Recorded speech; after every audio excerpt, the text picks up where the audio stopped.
Section 82. Mahamate once more asked the Buddha, Bhagavan, would you please explain again the arising and cessation of the skandhas, dhatus, and ayatanas? If they contain no self, who arises and who ceases? Foolish people rely on arising and cessation and fail to experience an end of suffering and fail to know nirvana. The Buddha said, Excellent. Listen carefully, and I will tell you. Mahamate replied, May we be so instructed.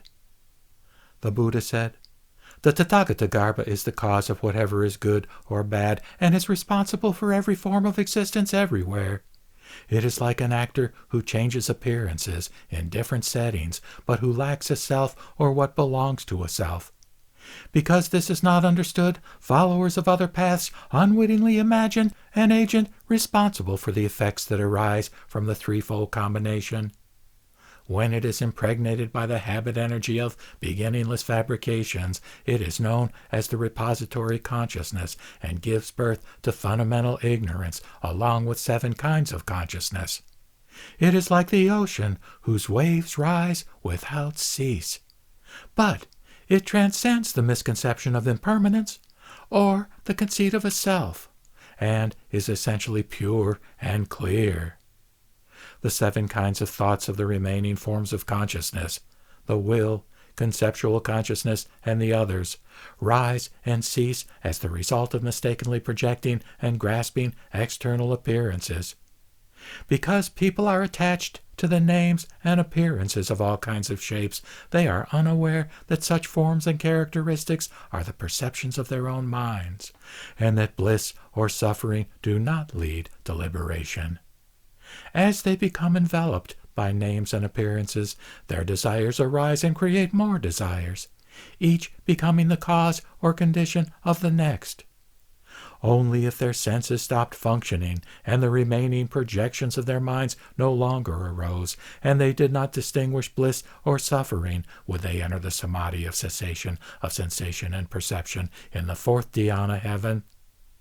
However, in their cultivation of the truths of liberation, they give rise to the concept of liberation and fail to transcend or transform what is called the repository consciousness of the Tathagata-garbha. And the 7 kinds of consciousness never stop flowing. And how so? Because the different kinds of consciousness arise as a result of causes and conditions. This is not the understanding of Shravakas or Pratyeka Buddha practitioners, as they do not realize there is no self that arises from grasping the individual or shared characteristics of the skandhas, dhatus, or ayatanas. For those who see the Tathagata-garbha, the 5 dharmas, the modes of existence, and the 2 kinds of no-self cease to exist. And once they progress through the sequence of stages and are not swayed by the views of other paths, they are said to dwell in the unshakable stage of bodhisattvas, where they enjoy the bliss of the 10 samadhis. Supported by the Buddhas during such samadhis, they reflect on the inconceivable dharma. But because of their vows, they do not cling to the bliss of samadhi or ultimate reality.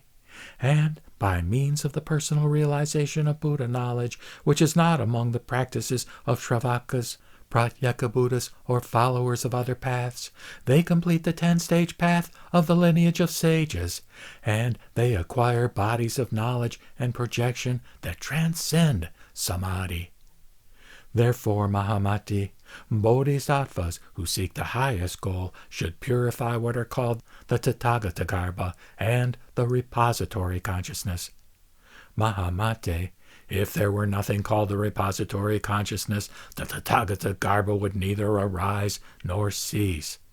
But sages and fools alike experience arising and cessation, Mahamate.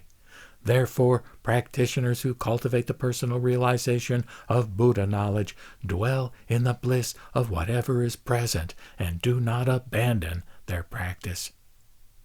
Mahamate, although this repository consciousness of the Tathagata-garbha, seen by the minds of Shravakas and Pratyeka Buddhas, is essentially pure, because it is obscured by the dust of sensation, it appears impure.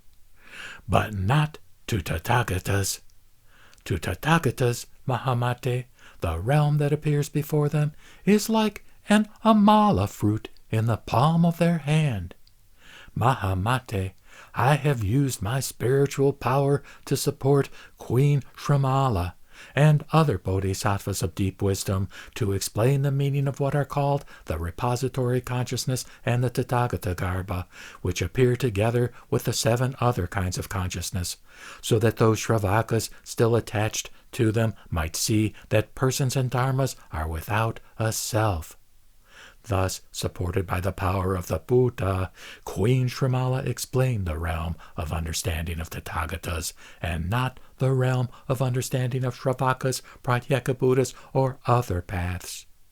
The repository consciousness of the Tathagata Garbha is something only Buddhas and those wisest of bodhisattvas who rely on meaning understand. Therefore, you and the other bodhisattvas should diligently reflect on the repository consciousness of the Tathagata Garbha. Don't simply think hearing about this is enough. The Buddha then repeated the meaning of this in verse. Deep is the Tathagata Garbha, with 7 kinds of consciousness. The 2 kinds of grasping that arise are avoided by the wise. The mind is like a reflected image, the result of habit energy without beginning. For those who see what is real, whatever is seen isn't seen. Like fools who see me point to the moon, look at my finger and not at the moon. Those who cling to names don't see this truth of mine. The mind is the hero in a play. The will is the hero's confidant. The 5 forms of consciousness are the cast. Projections are the audience.